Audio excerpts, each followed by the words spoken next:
Bonjour à toi qui passe par là, bienvenue sur ma chaîne. Qu'est-ce que je vais te concocter aujourd'hui comme topo lecture? Eh bien, tu vas retrouver du graphique, tu vas retrouver aussi du contemporain, un peu de science-fiction, une fois n'est pas coutume, du policier, ça faisait longtemps, et puis du contemporain, on brasse plusieurs nationalités, et je te propose de commencer tout de suite. Le premier livre que je te présente, c'est La Promesse de Frédéric Dürrenmatt. On est aux éditions Totem, c'est la collection de poche de Gallmeister. Je pense que tu dois commencer à la connaître puisque elle a le vent en poupe, cette collection. C'est un auteur suisse. C'est un auteur qui est né en 1921 et décédé en 1990. Et il écrit en allemand, d'où la nouvelle traduction dans cette collection par Alexandre Patot. En version originale, il est paru en 1986 et en 2023 pour cette traduction française. Voilà pour la petite fiche signalétique. La Promesse, c'est un drôle de roman qui allie plusieurs genres. On va suivre une petite fille qui est assassinée. Le commissaire qui est en charge de l'enquête est vraiment prêt à tout pour élucider ce mystère et découvrir le coupable. Il va essayer d'avoir des indices, essayer de poser des questions à la population pour essayer de découvrir ce qui se trame, qui a commis ce meurtre, pourquoi, etc. Il va promettre à la famille de retrouver le coupable. Il y a donc dans cette histoire l'enquête principale qui est au cœur du récit, mais il y a en même temps quelque chose de plus qui est également ce côté de qu'est-ce qu'on peut promettre et surtout à quoi est-ce qu'on est prêt pour une promesse. Et en cela, ça nous fait une pluralité de genres parce que ce n'est pas qu'un simple roman policier. Et ça, j'ai trouvé extrêmement pertinent et extrêmement intéressant. Frédéric Dürrenmatt, il a étudié la philosophie, la littérature allemande, l'histoire de l'art. Il a travaillé comme dramaturge, romancier, essayiste, peintre. Il a fait des pièces de théâtre, dont La visite de la vieille dame, que j'avais lue et que j'avais trouvé assez truculent et assez bien écrite. Et ça, c'est donc le troisième texte, parce que j'ai d'abord lu La Panne, que j'avais vraiment beaucoup aimé et que j'ai présenté au début de ma chaîne, parce que j'ai lu le texte il y a quand même quelques temps, si je ne m'abuse. Et ici, La Promesse, c'est la troisième rencontre que j'ai avec cet auteur. Et à chaque fois, il y a quand même une dimension supplémentaire et qui me plaît énormément. Le tout dans un livre assez court. Donc ça aussi, ça a le don de me plaire. Pour poursuivre avec ce que je pense ou ce qu'on retrouve dans La Promesse, eh bien, c'est déjà un style qui est très efficace, qui est très incisif, qui est très direct. On sent que rien ne dépasse, tous les mots ont été choisis, il n'y a rien qui est laissé au hasard.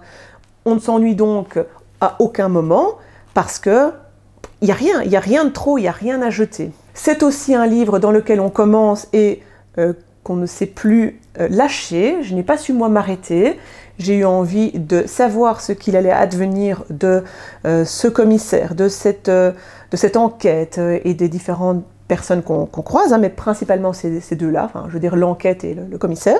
C'est aussi très intéressant parce que la fin est intéressante et c'est une fin, comment expliquer? Que parfois même si on n'a pas envie d'avoir cette fin-là, eh bien on l'a quand même, voilà.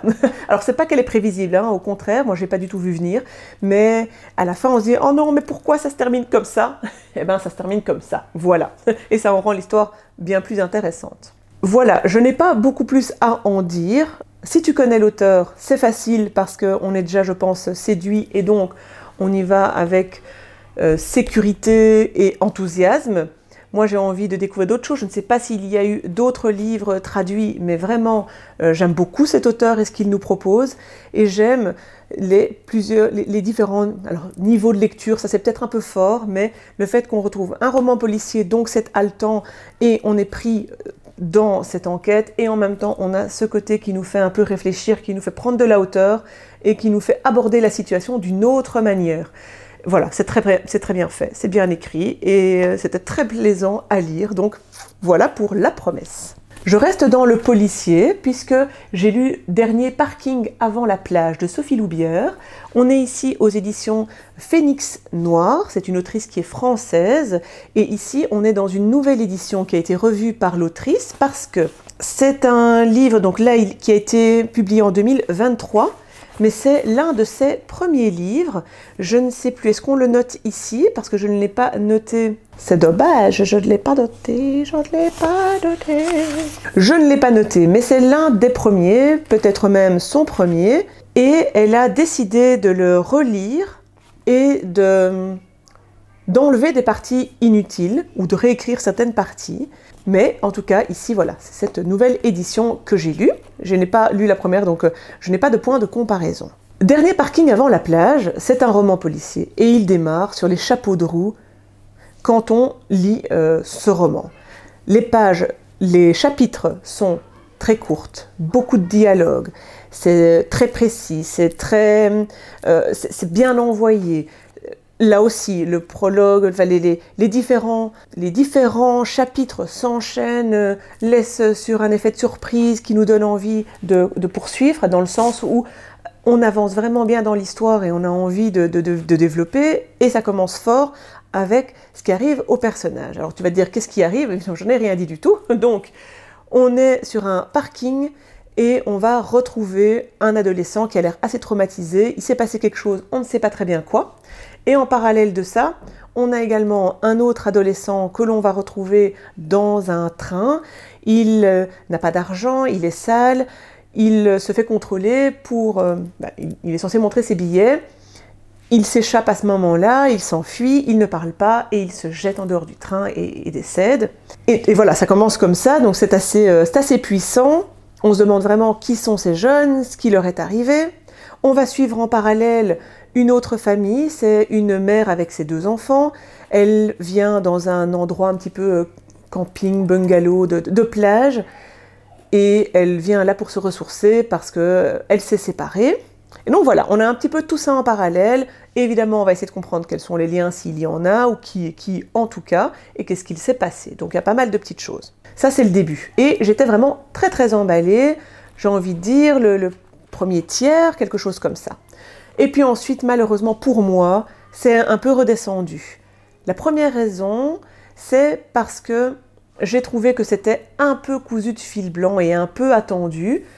J'ai été déçue donc par le dénouement parce que je ne me souviens plus vraiment de ce que je savais ou pas, mais j'ai eu ce sentiment quand même pas mal de temps. Il y a un moment où j'ai deviné la fin, ça s'est confirmé. J'ai un peu deviné comment ça allait avancer. Bon, bref, voilà. Alors, j'ai quand même eu quelques petites surprises, hein, c'est pas ça. Mais moi, j'ai trouvé que c'était un peu attendu. La deuxième chose, c'est que ça tournait un peu en rond. Donc, après le démarrage en force, assez trépidant, après, ça retombe. On reste sur les mêmes histoires, on reste sur des mêmes actions. Ça n'avance plus vraiment en termes d'enquête, ça n'avance plus vraiment dans ce qu'il se passe ce qu'il se passe pour les personnes. Et donc voilà, j'ai trouvé ça assez long, alors que ça reste quand même des chapitres courts, beaucoup de dialogues. Donc ça, c'est pas très bon quand on a ce ressenti de longueur sur des dialogues et des chapitres un peu courts. Voilà, et pour terminer, j'ai trouvé qu'en plus que ce soit un peu attendu, j'ai trouvé que le dénouement était un peu gros, et du coup, je n'y ai pas cru du tout. Là, ça m'a fait lever les yeux au ciel. Maintenant, est-ce que c'est parce que je n'aime plus trop les effets comme ça de rebondissement à outrance ou trop gros? Ça, c'est fort possible. Peut-être que si toi, tu aimes ce genre de rebondissement, tu vas y trouver ton compte parce que, voilà, c'est un rebondissement ou c'est un rebondissement qui peut faire son effet si on est encore sensible et qu'on apprécie ça. Voilà, moi, ça l'a moins fait, donc voilà, mis bout à bout, ces différents petits éléments négatifs ont fait que j'ai moyennement, voire moyennement aimé ma lecture. Voilà pour Dernier parking avant la plage.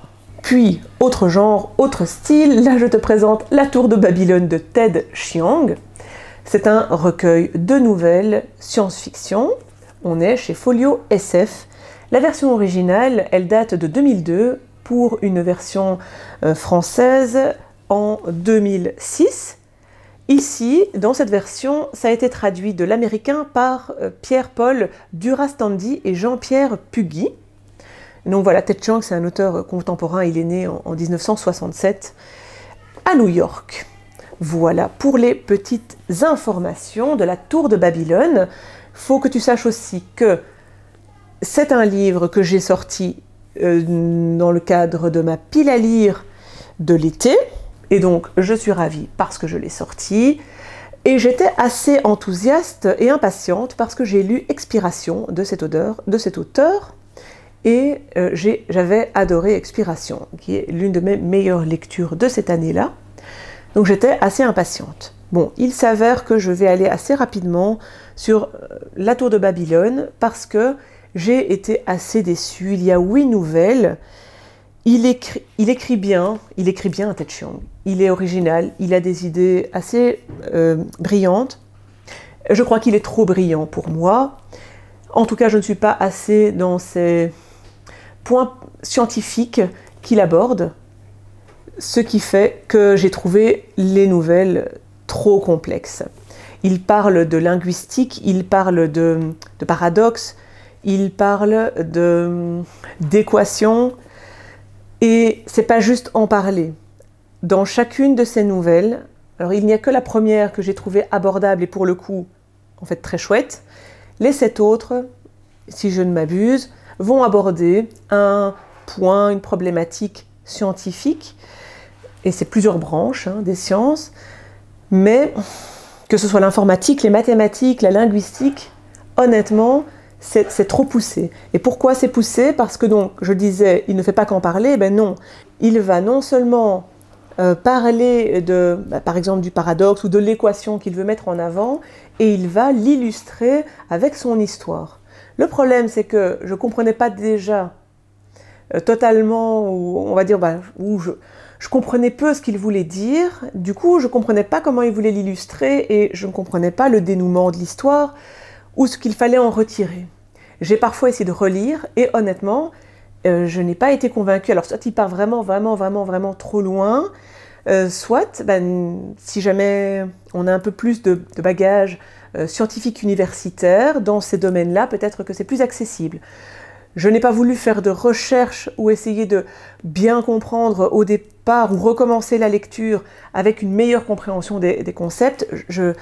J'estime aussi un petit peu que l'auteur, alors c'est pas qu'il doit nous prendre par la main, mais qu'il doit nous donner quand même suffisamment de clés pour qu'on comprenne. Voilà, moi je suis passée à côté. Je pense que si on aime son style, on va le retrouver, parce que honnêtement, j'étais chaque fois déçue de ne pas comprendre ce qui se passait.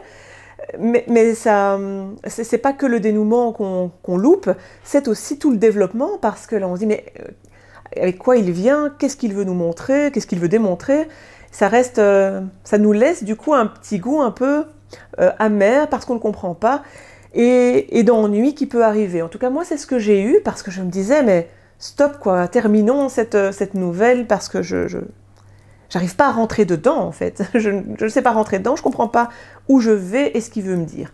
Alors, c'était pas à ce point-là, mais il y avait énormément de cet ordre-là, ce qui a fait que j'ai pas aimé ma lecture, et que celui-là, je vais pas le garder. Expiration, je le recommande et je vais le relire. Ici, j'ai plus envie de m'aventurer dans cette expérience de lecture-là. Et c'est horrible, parce que les nouvelles, donc elles ont été publiées entre 1990 et 2002, et en gros, elles ont toutes été lauréates de plusieurs prix. Donc je me sens très bête d'avouer ça. Et vraiment, il a eu... certaines nouvelles ont eu Hugo, Nebula, Théodore Sturgeon, Sidewise. Bon, bref, vraiment, ils mettent etc. Donc j'ai dit bref, mais j'aurais pu dire etc. sans avoir. Mais donc voilà, moi je me sens un peu bête de ne pas avoir apprécié ces nouvelles qui sont reconnues. Bon, à part la première, que j'ai vraiment adorée.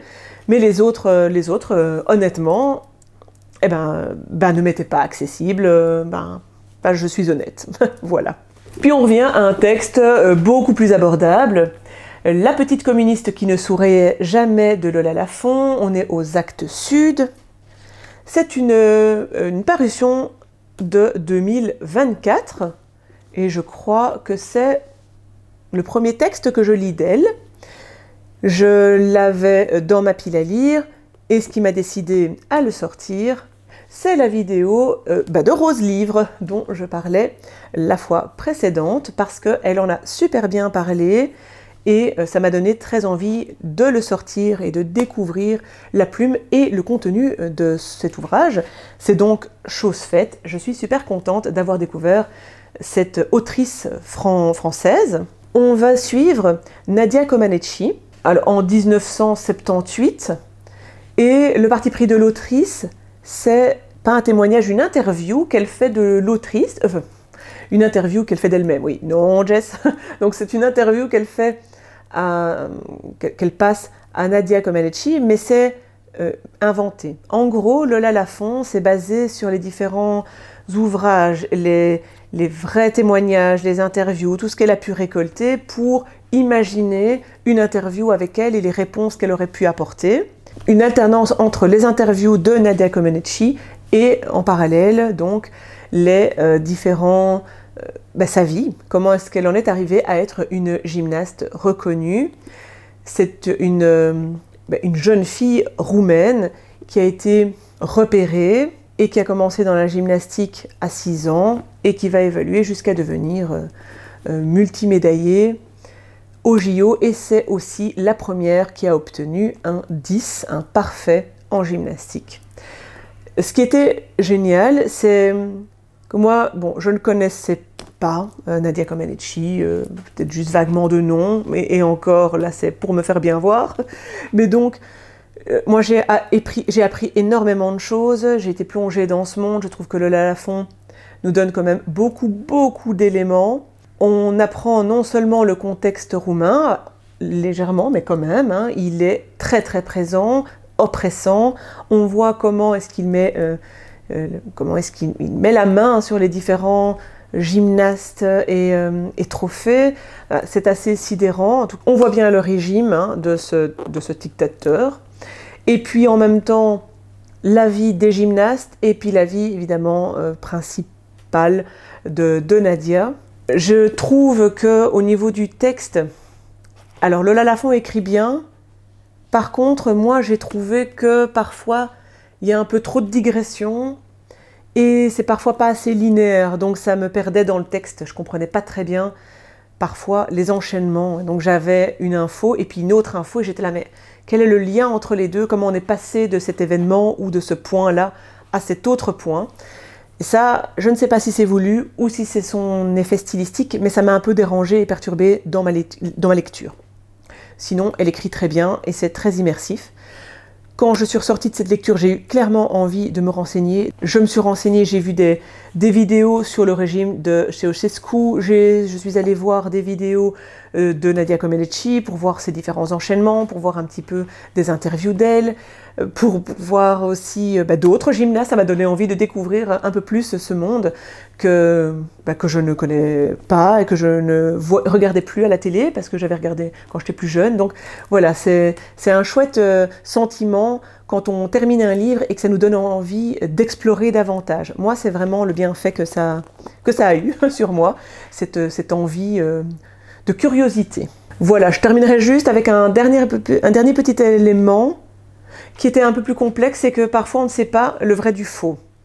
Dans le sens où, comme je le disais, c'est une interview qui a été recréée, mais qui a eu de vraies interviews, j'aurais voulu un poil plus encore pouvoir m'appuyer et trancher de ça c'est vrai, ça pas. Voilà, il y a tellement de vrai derrière que j'aurais voulu m'assurer de savoir ce qui est véridique ou non. Voilà, mais sinon c'est une très bonne lecture. Et voilà pour la petite communiste. Je termine le topo avec les deux graphiques. Le premier, c'est Petit conte macabre. C'est ici aux éditions Delcourt pour une publication, j'espère que je vais le trouver vite, mais ce n'est jamais le cas.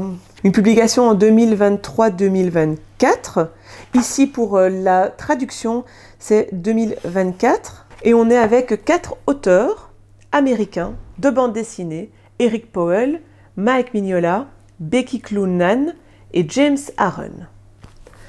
Le parti pris de ce graphique, c'est tout à fait dans la même vibe que... Alors moi je le mets de Frankenstein, en tout cas cette réunion entre Mary Shelley, Bacon, son mari et je ne sais plus quel est le quatrième, de se réunir et de se raconter des histoires.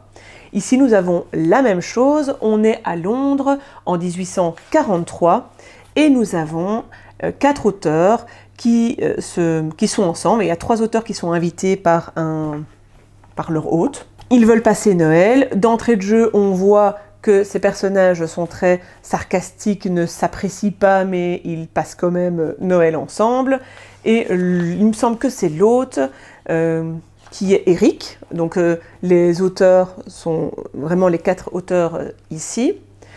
L'auteur demande que chacun raconte une histoire qui fait peur, une histoire macabre, plutôt que fait peur, macabre. Et donc, on va avoir à chaque fois l'histoire qui est du scénario de l'un d'entre eux, le dessin, alors soit d'un autre d'entre eux ou de quelqu'un d'autre, mais ils vont comme ça essayer d'entremêler les genres. Et il y a donc 4 histoires, et puis alors l'histoire principale à la fin va se clore. Je trouve que c'était intéressant de découvrir ces petits contes. J'avoue que j'ai pas été transcendée, j'ai pas été emballée outre mesure. J'aime bien le style graphique d'Eric Powell, qui, comme je le montre au début, qui est beaucoup dans l'ambiance, dans une couleur un peu gris sépia, jaune sépia. C'est un peu difficile, mais des traits comme ça très... Ouais, vieillot, mais bien dessiné, très lisible en même temps, mais qui laisse pointer des impressions un peu effrayantes parce qu'il y a beaucoup d'ombre. Bon, j'ai pas vraiment le jargon, mais c'est un peu le ressenti que j'ai ou la manière je pourrais le décrire. Après, nous avons d'autres styles, d'autres colorisations. Ce que je reproche un petit peu, c'est que finalement, chacune des histoires, je la refermais en disant, bon, ok, voilà, ni bien, ni moins bien, mais j'ai pas été à chaque fois transportée. J'ai bien aimé comment se terminaient les petits contes macabres et j'ai bien aimé l'idée. J'ai bien aimé découvrir ces différents auteurs, mais voilà, j'ai pas été transportée outre mesure et je ne vais pas raconter les 4 histoires parce que ça n'a pas beaucoup de sens. En tout cas, les 3 histoires qui contiennent ce petit recueil. Donc voilà, si tu veux te faire ton propre avis, si tu aimes cette ambiance macabre, si tu aimes les petites histoires qui peuvent te faire frissonner à Noël, tu peux peut-être ou sans doute trouver ton compte. Moi, ça n'a pas fonctionné, c'est pas ce genre-là qui vient titiller mon imagination. Donc voilà, l'effet n'est pas vraiment, eh bien, au programme. Mais voilà, c'est comme ça. Voici pour Petit conte macabre. Puis je termine avec le dernier graphique qui est Monica, toute autre ambiance et graphisme, même si on est aussi aux éditions Delcourt. Ici, c'est de Daniel Close. C'est sorti en 2023. Et comme tu peux le voir, ici, on est dans ces coloris, dans ce graphisme qui est un peu rétro, un peu à la Watchmen, un peu à... Comment expliquer, comment dire, un peu pop art. Voilà, les titres, ça te dit tout.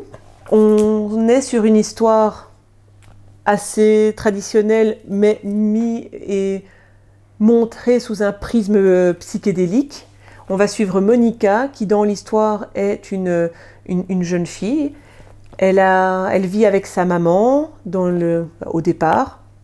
Et on va suivre la vie de Monica. On va suivre la grossesse de sa maman, on va suivre la vie que Monica mène avec sa maman, et puis après, ce qui va se passer dans sa vie et les relations qu'elles vont avoir. J'ai trouvé cet aspect-là assez chouette parce que j'aime ce côté psychologique. Je trouve que c'est intriguant, c'est assez heurtant, interpellant de voir une histoire qui est très psychologique avec ses couleurs psychédéliques. Après, ils sont aussi dans les années 60, 70, donc ça colle très bien à l'époque et à l'ambiance.